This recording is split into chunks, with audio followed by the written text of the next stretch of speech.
I dropped my keys before I even reached the front door, not because I was tired after a 12-hour shift in the ER. I dropped them because I saw my 7-year-old daughter, Sophie, sitting on the cold concrete floor of our garage. She wasn't crying. She wasn't calling for help. She was just sitting there, with her knees pulled against her chest, staring at the floor. For one terrifying second, I couldn't breathe. Sophie! The grocery bag slipped from my hand and crashed onto the driveway. A carton of milk burst open, spreading beneath my shoes, but I barely noticed. I was already running. My hand shook so badly I almost missed the garage door handle. When I pulled it open, a rush of cold air hit my face. "Sophie!" She slowly lifted her head. Her cheeks were pale, her lips slightly blue from the November cold. She looked at me with exhausted eyes that didn't belong on a 7-year-old. I dropped to my knees and wrapped both arms around her. The second I touched her, I realized how cold she was. Cold enough that every instinct I had, as both a mother and an ER nurse, screamed that something was very wrong. "Oh, sweetheart." I pulled off my jacket and wrapped it around her shoulders. "What happened?" She didn't answer. She just leaned against me, giving up. Then I noticed the bruises, one near her wrist, another fading mark above her elbow, a yellowing bruise on one knee. None of them looked fresh. My stomach twisted. Before I could ask anything else, Sophie looked up at me. Her voice was barely a whisper. "Mom?" I brushed the hair away from her face. "I'm here." She swallowed, then asked the question that shattered me. "Are you mad too?" All I could hear were those 4 words. "Are you mad too?" She didn't ask where her dad was. She didn't say she was scared. My little girl honestly believed the first thing she needed to know was whether I was angry with her. My heart broke. I cupped her face gently. "No," my voice cracked. "No, sweetheart, I'm not mad at you. I'm never going to be mad at you." She searched my face, then gave a tiny nod, like she desperately wanted to trust me, but wasn't sure she knew how. I stood up, lifting her in my arms. She was lighter than I remembered, too light. As I carried her toward my car, I dialed my husband. No answer. I called again, straight to voicemail. My chest tightened, but I didn't leave a message. Nothing mattered except getting Sophie to the hospital. The emergency department where I'd worked for 9 years looked completely different carrying my own child. The nurses I worked with every day recognized my face immediately. No one asked questions. One gently took Sophie from my arms, while another guided me to a chair before my knees buckled. A few minutes later, Dr. Hannah Brooks walked in. Hannah was our pediatric emergency physician. We'd worked countless shifts together, but today she wasn't looking at me as a coworker. She examined Sophie carefully, checking her temperature and breathing, speaking softly the entire time. Then Hannah gently rolled up Sophie's sleeve. She became very quiet. She examined one bruise, then another. Finally, she looked at me. "Emily." There was something in her voice that made my stomach sink. These bruises, they weren't made today. The room fell completely silent. I stared at the marks on my daughter's arm, my mind refusing to process it. Not today, then when? How many times had this happened while I was working an overnight shift, believing my daughter was safe at home? I reached for Sophie's hand, and she squeezed it without looking up. In that moment, I realized I didn't know what had happened inside my own home, not even close. 12 hours earlier. If you had driven past our house that Thursday morning, you probably would have thought we were one of those families that had everything completely figured out. Honestly, for a very long time, I thought so too. My name is Emily Foster. I've spent the last 9 years working the brutal night shifts as an ER nurse. It's the kind of job that swallows your weekends and holidays, but I loved it because I felt like I was making a difference. My husband, Noah, owned a small home renovation business that he built from nothing with his own hands. I always admired how hard he worked for us. And then, of course, there was Sophie, my beautiful 7-year-old daughter. Noah wasn't her biological father, but he had been in her life since she was just a toddler. To Sophie, he wasn't a stepfather at all. He was simply daddy. Thanksgiving had always been our absolute favorite holiday of the year. It wasn't about the food or the football. It was just the one day where none of us were supposed to be rushing anywhere. No patient alarms for me, no construction jobs for him. Just family. That Thursday morning started like any other normal day. I kissed Sophie on the forehead before leaving for the hospital. She was sitting at the kitchen table, happily drawing paper turkeys with bright orange feathers. "Don't forget," she reminded me with a huge smile, "you promised we'd bake the pumpkin pie together tonight." I laughed and told her I remembered. She pointed her little finger at me and said, "No hospital excuses." I promised her I'd be home. Right then, Noah walked into the kitchen carrying his coffee. He smiled at us, but looking back now, that smile felt different. It was smaller, almost forced. "Drive safe," he whispered, leaning over to kiss my cheek. Everything looked perfectly normal on the outside, but nothing felt completely right on the inside. Looking back now, I realized the warning signs had been staring me in the face for months. I was just too blind to see them, constantly making excuses for everything. The first thing I noticed was that Noah barely laughed anymore. He used to joke about every little thing, from burnt toast to bad weather. But suddenly, entire evenings would pass in total silence. I blamed his work, telling myself that running a small business and failing economy was putting too much pressure on him. Then came the bedtime stories. Noah used to read to Sophie every single night without fail, but lately he always had an excuse. At first, he said he was just tired, and soon the stories stopped completely. When I asked Sophie about it, she just shrugged and said, "He's busy, Mom. It's okay. I can read by myself now."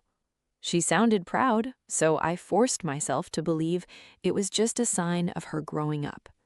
Then came the phone calls.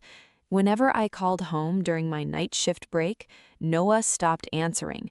He would just text me back much later with the same cold words, "Busy, can't talk." I kept telling myself I was just overthinking things because stress changes people. That Thursday afternoon, my charge nurse unexpectedly let me leave early so I could enjoy the holiday. I was thrilled, smiling all the way to the parking lot. I decided not to call Noah or Sophie because I wanted it to be a massive surprise. I stopped at the grocery store to buy milk, fresh cranberries, and treats, already picturing Sophie running to the front door the moment I pulled into the driveway. For the first time in weeks, I felt genuinely hopeful. I had absolutely no idea that while I was happily loading those grocery bags into my trunk, Noah was standing entirely alone in our quiet kitchen, staring at his ringing phone. The caller ID showed only 2 words: First National Bank. While I was finishing the last few hours of my shift, believing my biggest concern was getting home in time to bake pumpkin pie, our future was quietly falling apart across town. I wouldn't learn any of this until much later. Looking back, I realized that was the moment everything truly began. Not in our garage, not at the hospital, but inside a lawyer's office. That afternoon, Noah drove to downtown Louisville instead of heading to a construction job. He was meeting Richard Collins, the attorney who had represented his business for years. By the time Noah walked in, Richard already had several folders spread across the conference table. He didn't waste time trying to soften the blow. He simply opened the top folder and looked at my husband. "Noah," he said quietly. "I've reviewed every account. I'm afraid your company isn't going to recover on its current path." Noah rubbed both hands across his face. "Tell me the number." Richard looked down at the papers. "When we combined the business loans, unpaid suppliers, overdue taxes, and interest, you're approximately $280,000 in debt." $280,000. When I finally heard that number weeks later, I had to read the report twice. I knew business had slowed, but I never imagined the hole had become that deep. Legal action from the bank was coming next. Noah stared at the documents, completely cornered. "What are my options?" Richard gave it to him straight. "Sell the equipment, close the company, or file for bankruptcy." About 30 minutes later, my mother-in-law, Eleanor Foster, arrived. She was a woman who always carried herself with quiet confidence, but she also believed she knew what was best for everyone, especially for her son. She walked directly to the table and asked how bad it was. Richard repeated the number, $280,000. Eleanor folded her hands together. "There has to be another solution." Richard hesitated, then slid a new document across the table. "A mortgage refinance. Your home has gained considerable value. If both homeowners agree to refinance, you could access enough equity to satisfy the bank." Noah looked at the paperwork and slowly shook his head. "No, my wife would never agree to that. Emily worked too hard for that house. We bought it together. I'm not risking everything she's built." Hearing that later, for a brief second, I felt proud of him. Even under unbelievable pressure, he wanted to protect me. Eleanor looked at her son with sharp frustration. "Did you even ask her?" Noah snapped back. "No, because I already know the answer." Richard quietly closed the folder. "If both parties aren't willing, then this option isn't available." But Eleanor wasn't about to let it go. She leaned forward, her voice dropping. "You're talking about losing your business. Emily doesn't understand business. She sees patience. She doesn't know what it takes to keep a company alive." Noah shifted uncomfortably.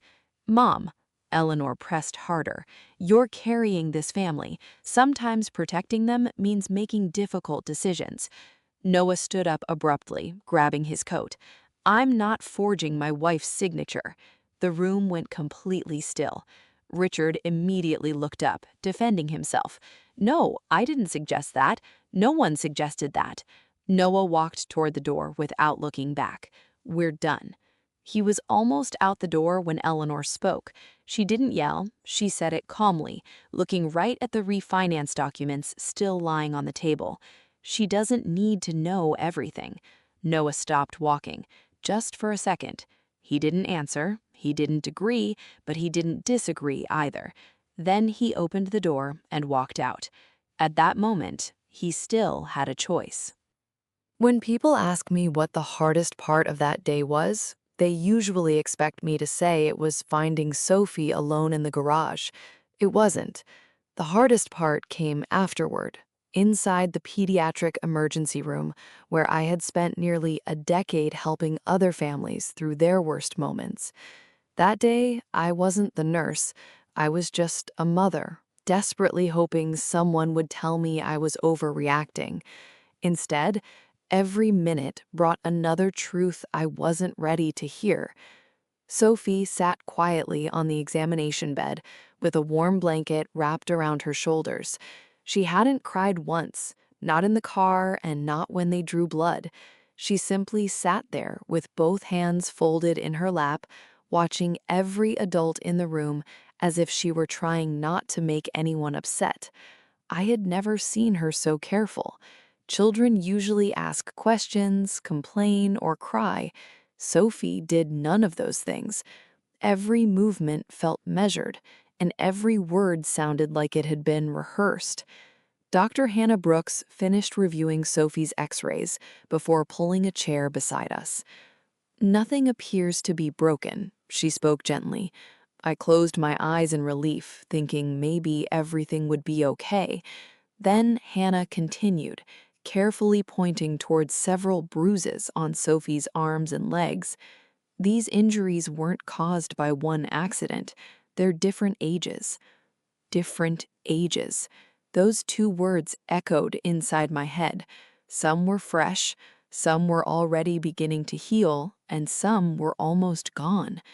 I looked at my daughter's arms again, and the guilt hit me so hard I could barely breathe. I remembered helping her into pajamas and tucking her into bed. Had I really been so exhausted after work that I never looked closely enough? "I'm her mother," I whispered. "I should have known." Hannah gently shook her head. "This isn't your fault." She didn't say it to comfort me. She said it because she'd seen this before, far too many times.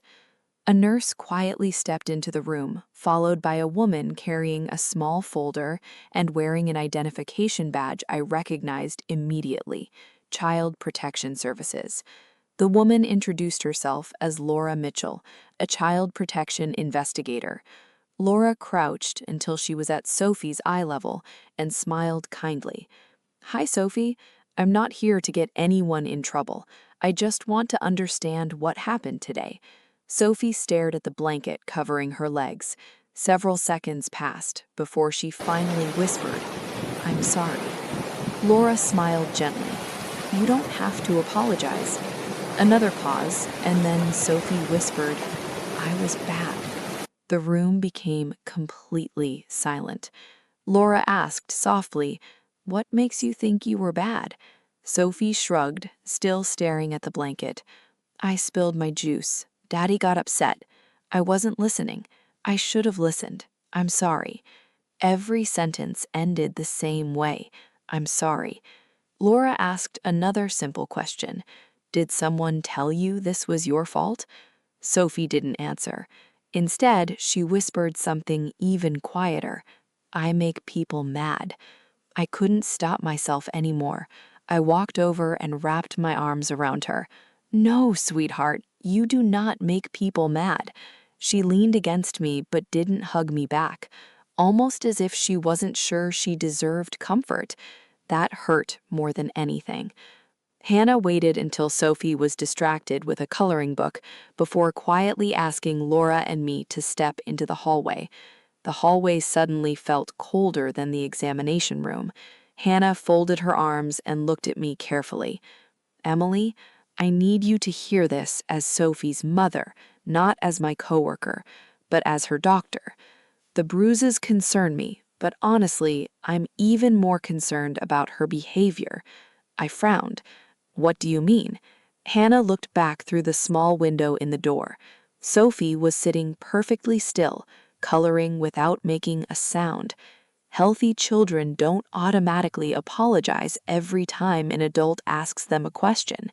They don't immediately assume they're the problem. What I'm seeing isn't just physical neglect, it's consistent with emotional abuse. The words hit harder than I expected. Emotional abuse lived inside a child's mind, inside the way she saw herself. Laura opened her notebook and looked at me. "Has Sophie ever been punished by being isolated? Has anyone ever restricted food, locked her in a room, or left her alone for long periods?" Saying the words out loud made me realize something terrifying. "I don't know," I answered honestly, because every overnight shift, every holiday shift, I believed my daughter was safe at home. Laura closed her notebook. "We'll investigate everything. Right now, I need you to prepare yourself. Based on what we've seen so far, I don't believe today was the beginning. I believe the garage was simply the most recent incident." I thought the worst part of that day was already behind me. I was wrong. About an hour after Child Protective Services opened their investigation, another nurse knocked gently on the door. "Emily," she said softly, "there's someone here asking for you. She says she's your neighbor." A few seconds later, Helen Parker slowly stepped inside. Helen lived directly across the street from us. She was a retired elementary school teacher in her early 70s, always kind, the type to hand out far too much candy on Halloween. But today, she looked like she hadn't slept in days. Her hands shook violently as she held a small tablet tightly against her chest. The moment our eyes met, she looked down. "I'm so sorry, Emily," she whispered. "I didn't know how bad it had become. I think I have something you need to see." By the time Helen unlocked her tablet, Detective Olivia Grant had joined us in the room. Olivia was the lead detective assigned to child abuse cases. She leaned forward as Helen pointed to the screen. "My Ring camera records whenever someone walks near my front porch," Helen explained, her voice thick with embarrassment. "Please, just play them." Helen pressed the screen and the first video appeared. The timestamp showed 3 weeks earlier. The camera faced our driveway, and I immediately recognized Sophie. She was standing outside the side door leading into our garage. She wasn't crying or screaming. She simply stood there, with both hands folded in front of her, waiting. The timestamp kept moving. 5 minutes, 10 minutes, 20 minutes. Nobody came outside. Nobody spoke to her. The video ended and I stared at the screen. "There has to be an explanation," I muttered, trying to convince myself. Helen quietly played a second clip from a different date. Same driveway, same little girl. This time, Sophie was sitting on the concrete step, hugging her knees while the cold autumn wind blew leaves across the driveway. Again, no one came. No one checked on her. Helen opened a third recording from another day. Sometimes she stood, sometimes she sat, always looking toward the front door, expecting someone to come outside. No one ever did. There wasn't a single act of physical violence visible on those recordings. No one hit her, no one pushed her. Instead, there was something almost harder to watch: isolation, repeated again and again. Each clip showed the same punishment, making a little girl feel completely invisible. I covered my mouth, my hands shaking. "When were these recorded?" Helen answered softly. "The oldest one is about 2 months ago." 2 months. For 2 months, my daughter had been locked outside our own house while I believed she was inside eating dinner with her family. The guilt felt unbearable. "I should have seen this," I choked out. Helen shook her head, tears wiping down her face.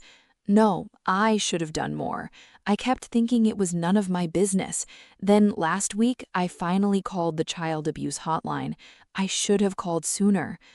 No one blamed her. She hadn't ignored Sophie. She had acted. I reached over and hugged her tightly as she cried against my shoulder.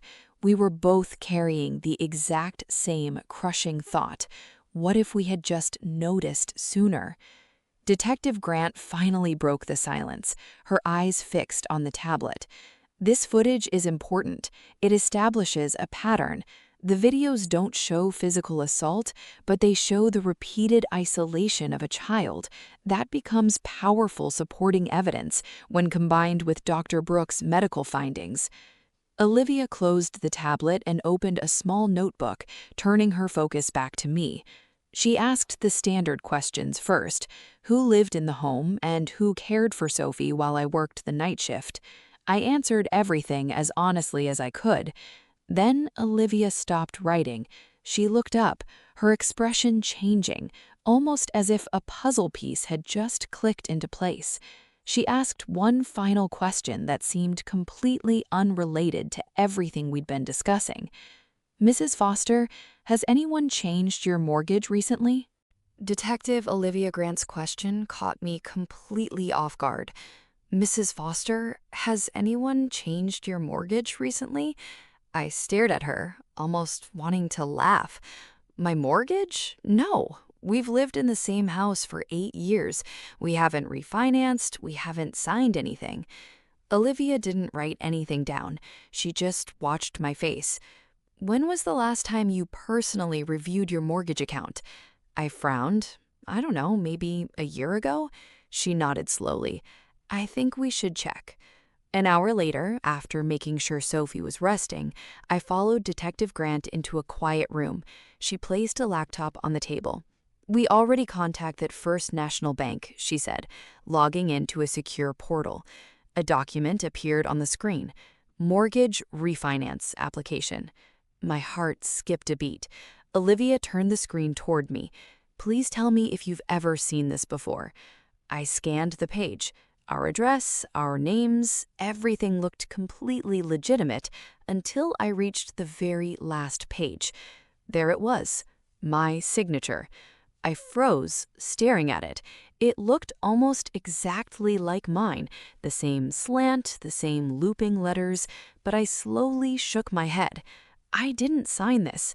I've signed thousands of medical records, detective. I know my own handwriting. This isn't mine. The room became very quiet. My hands started trembling. What does this mean? Olivia answered carefully. It means someone submitted a refinance application using your name. My mind immediately jumped to Noah, but I stopped myself. No, there had to be another explanation. The next morning, Detective Grant arranged a meeting at First National Bank with a senior loan officer. He opened a thick folder on the table, showing tax records, income verification, and finally, the signature page. Our system shows both homeowners approved the application. I interrupted him immediately. I never signed it, not electronically, not on paper, never. The officer stopped speaking and quietly closed the folder. If that's true, this becomes a very different situation. By late afternoon, the bank's fraud department froze the entire refinance process. Detective Grant sent the document to a handwriting expert to compare it against my real signature on my driver's license and tax returns. 2 days later, she called me back to the station and slid the final report across the table. The forensic examiner's conclusion was direct. The signature was not written by Emily Foster. It was a forgery. Someone had practiced my signature. Someone had copied it carefully enough to fool the bank, trying to use my identity to take out a massive loan. I slowly lowered the report, looking up at Olivia. I don't understand. My husband told me money was tight, but who would do something like this? Olivia didn't answer immediately. Instead, she opened another file. During yesterday's search of your property, one of our investigators found an invoice for a home security system installed 3 years ago. I blinked, remembering the smart cameras. I had insisted on installing them because of my overnight shifts at the hospital. I remember the cameras.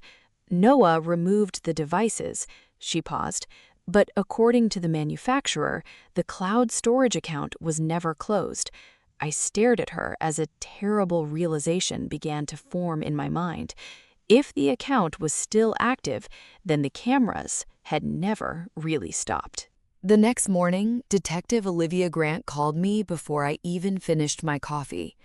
"We recovered the cloud account," she said, her voice too calm. That frightened me more than anything. An hour later, I was sitting inside a small interview room at the Louisville Police Department. Detective Grant placed a laptop on the table beside a digital forensic examiner named Marcus Reed. Marcus adjusted the screen toward us. The camera system was disconnected physically, but no one ever canceled the cloud subscription. The recordings were automatically uploaded every day. I felt my stomach tighten. Months of our private lives preserved somewhere I never thought to check. Marcus clicked the first video from almost 3 months earlier. The camera overlooked our kitchen. Noah walked into the room carrying several unopened bills. He looked completely exhausted, dropping them onto the table and burying his face in both hands. A few seconds later, Eleanor walked in and calmly picked up one of the envelopes. "The bank isn't going to wait forever." Noah didn't answer. Finally, he whispered, "I don't know what else to do." For the first time, I heard genuine fear in his voice. Eleanor sat across from her son, perfectly composed. "The refinance solves everything." Noah shook his head immediately. "Emily will never agree. I won't lie to her." Eleanor leaned forward, her voice staying almost gentle. "So you'll lose the business instead? You'll lose everything, Noah. The company, the house, your future. You'll spend the next 20 years paying for mistakes you can't undo." I could almost see Noah breaking on the screen, not because he wanted money, but because he felt completely trapped. Marcus paused the video and opened another recording from 2 weeks later. Same kitchen, but this time Eleanor was sitting alone at the dining room table with a folder spread open. She picked up a pen and began writing my name over and over again. Emily Foster. Emily Foster. Every attempt looked a little closer than the last. I felt cold all over. For 15 minutes on that tape, my mother-in-law practiced my signature, page after page, not hurried or nervous, but patient and methodical. I didn't even realize I was crying until Detective Grant quietly slid a box of tissues toward me. Marcus opened a third video from 3 days later. Noah came home, and Eleanor immediately handed him the practice pages. He looked horrified. "What are you doing?" "No, I'm not doing this." Eleanor answered as if discussing dinner. "Preparing. I'll handle it. Emily doesn't need to know." It was the exact same sentence the lawyer had heard in his office. Noah stood there without moving, looking physically sick. Eleanor walked over and placed a hand on his shoulder. "You've sacrificed everything for this family. Now it's Emily's turn." Noah choked out, "She'll never forgive me." Eleanor didn't hesitate. She doesn't have to. By the time she realizes what happened, the business will already be saved. Noah slowly sat down and covered his face with his hands. He didn't agree, but he didn't leave either. That silence hurt almost as much as a confession. Then Marcus opened the final recording. The date froze my heart. It was the exact afternoon I had found Sophie. The garage camera was gone, but the camera facing our hallway still worked. Sophie stood quietly near the door with a small plastic cup, a wet stain covering the front of her shirt. She looked terrified. Noah walked over. He wasn't yelling, and he wasn't hitting her. He just closed his eyes for a moment, trying to gather the strength to do something he didn't want to do. Sophie looked up at him and whispered, "I'm sorry, Daddy." Noah's shoulders dropped. He looked at her for several long seconds, and in a voice so quiet I almost missed it, he whispered, "I'm sorry." He reached for the doorknob, opened the door leading to the garage, and waited for Sophie to walk inside. She obeyed without arguing or crying. She had done this before. Noah looked at her one last time, and with tears already in his own eyes, he slowly closed the door and turned the lock. After watching the footage of Noah locking Sophie inside the garage, I thought I had seen everything I could endure. I was wrong. Detective Olivia Grant didn't close the laptop. Instead, she looked at me and asked a simple question. "Emily, are you sure you want to keep watching?" Part of me wanted to say no, to go home, hold Sophie, and pretend none of this had ever happened. But stopping halfway wouldn't protect anyone. I nodded. "Show me everything." Marcus Reed, the digital forensic examiner, opened another folder containing older recordings from before the financial problem started. The first video was dated almost 3 years earlier, overlooking our backyard. It was summer, the grass bright green. Sophie couldn't have been more than 4 years old, wearing a pink bicycle helmet that looked slightly too big for her. Noah ran beside her, holding the back of the little bicycle seat. "You've got this," he laughed. "Keep battling." When she realized Noah had let go, she squealed with excitement before tipping gently into the grass. Instead of crying, she burst into laughter. Noah laughed too, picking her up and brushing the grass off her knees. Watching that moment felt like someone twisting a knife inside my chest. Because none of it was fake. That memory was real. Marcus quietly played another recording from about 2 years earlier. The living room was filled with wrapping paper. Sophie climbed onto Noah's lap, holding a picture book. "One more story?" Noah smiled. "You said that an hour ago, but okay." By the end of the story, she had fallen asleep against his shoulder. Noah carefully carried her upstairs, tucked the blanket around her, and gently kissed the top of her head. "Good night, sweetheart." I couldn't stop crying. The man on those recordings loved my daughter. I knew he did, which somehow made everything that happened afterward even harder to understand. Marcus opened another clip from about 18 months earlier, and the atmosphere felt different immediately. The kitchen table was covered with bills, and Noah sat silently staring at them. A few seconds later, Eleanor walked in and glanced at the stack of unpaid notices. "You're exhausting yourself," she said, pouring a cup of coffee. "You're carrying responsibilities that were never yours." Noah frowned. "What does that mean?" Eleanor answered without hesitation. "Sophie. She's Emily's daughter. Noah, she's not your responsibility." Those words hung in the air, and Noah didn't respond. He just stood up and walked away. Marcus skipped ahead, playing clips week after week, month after month. The conversations changed only slightly, but the message was always repeated, like a slow poison. "You've sacrificed your business and your health," Eleanor told him in a later video. "And for what? So another man's child can inherit your debts? I'm trying to save my son. You deserve a future that isn't buried under someone else's problems." At first, Noah always argued, defending Sophie. Then he argued less. Eventually, he mostly listened. I realized I was watching something dangerous. Slowly, patiently, day after day, someone was reshaping the way my husband saw his own family, feeding on his exhaustion and fear. Detective Grant quietly paused the video. "Emily, I don't believe Noah started this." I stared at the frozen image on the screen. Neither did I. But that didn't excuse what he had done. Nothing ever could.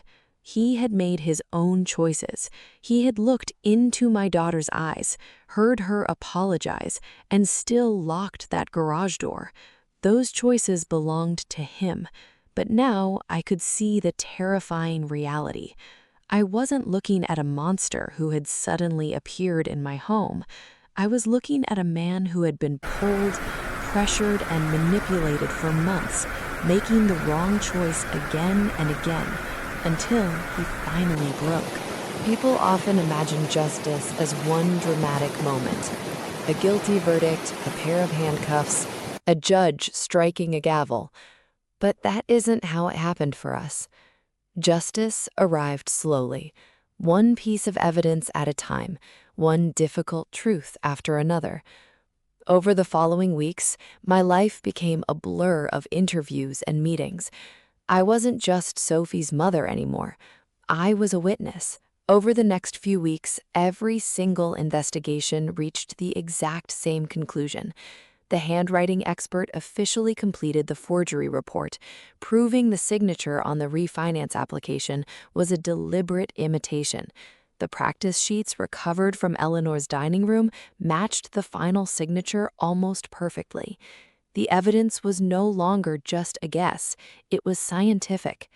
A few days later, the bank completed its internal review, confirming the application had been submitted using falsified authorization.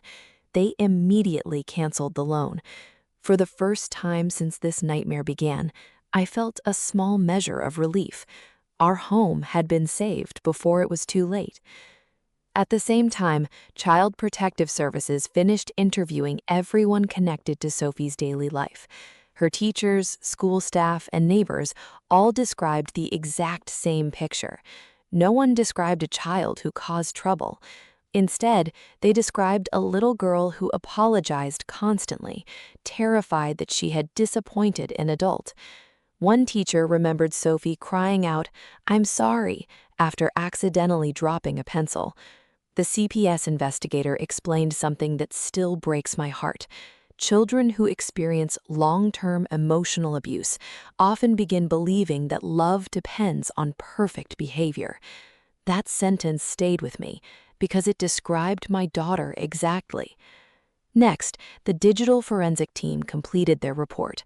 They authenticated every single cloud recording, verifying that the footage was original and legally admissible. Every conversation, every practiced signature, and every recording of Sophie being isolated in the garage was now official evidence. Nothing could simply be dismissed anymore. Eventually, Detective Grant called me with the news I knew was coming. The prosecutor has filed charges.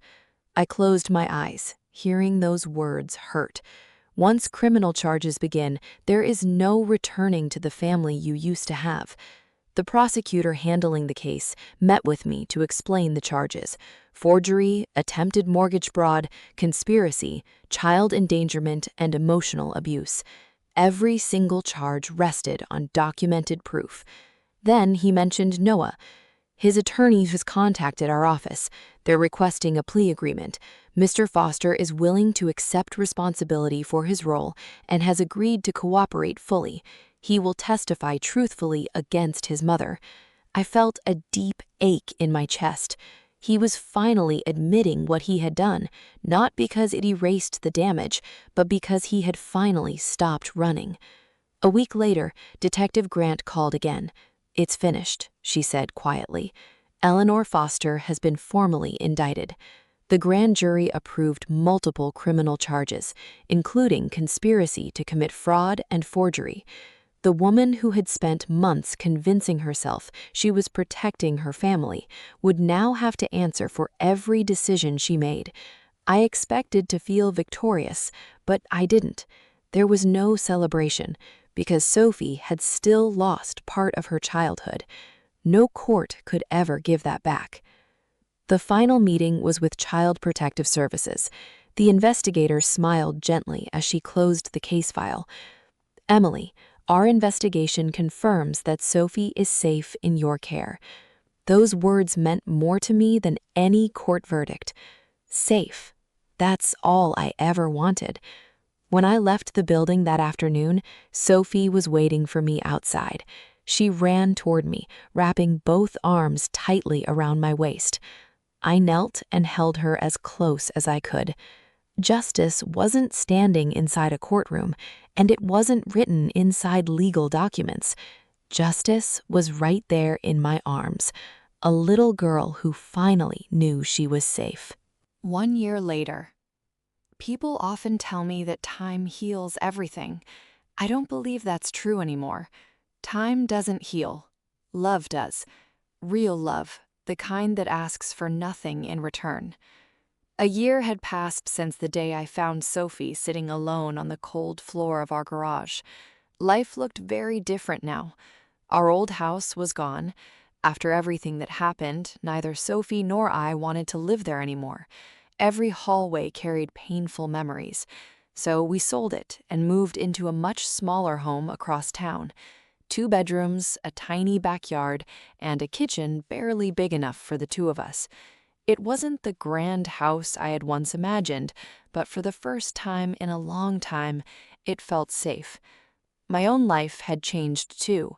For years, I had accepted every overtime shift the hospital offered, convincing myself I was doing it for a better future. But I had mistaken providing for my daughter with actually being present for her. After everything happened, I stopped volunteering for extra shifts. I stopped measuring my worth by the number of hours I worked. Some things are simply more valuable than another paycheck. Having dinner together, doing homework at the kitchen table, and just listening to Sophie tell me about her day, those ordinary moments had become priceless. Sophie had changed too, though healing wasn't quick. For months, she met every Tuesday with a child psychologist to rebuild her trust. There were difficult days when she woke up from nightmares or flinched at loud voices, but slowly, very slowly, those fears became less frequent. The biggest change was something almost invisible.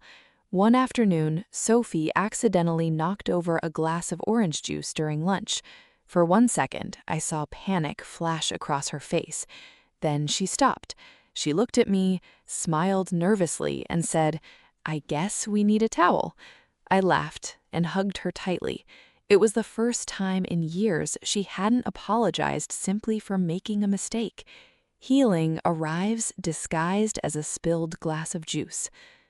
Thanksgiving came again, exactly 1 year after everything changed. This time, there were no elaborate decorations or expensive dinners, just the two of us, a small turkey, and pumpkin pie. Sophie insisted on setting the table herself. As we sat down together, she reached across the table and squeezed my hand. Her smile came more easily now, her eyes brighter. She was finally beginning to look like a child again. Halfway through dinner, she became unusually quiet. "Mom," asked Sophie, tilting her head, "what makes someone family?" A year earlier, I might have talked about marriage or shared last names. Now I knew better. I held her little hand tightly. Family isn't built by blood, sweetheart, and it isn't built by sharing the same last name. It's built by the people who make you feel safe, the people who tell you the truth, the people who stay, and the people who protect your heart instead of asking you to carry their pain. Sophie was quiet for a moment. Then she smiled. "I like our family." I felt tears gathering in my eyes. "So do I." After dinner, we carried our mugs of hot chocolate onto the back porch. The November air was cold, but the sky was clear. The silence between us wasn't filled with fear anymore. It was filled with peace. For a long time, I believed keeping a family together was always the bravest choice. I was wrong. Sometimes pretending everything is fine only teaches a child that pain should be endured in silence. The bravest thing a mother can do is find the courage to walk away from a home that stopped being safe long ago, so her child finally has the chance to grow up feeling loved and free.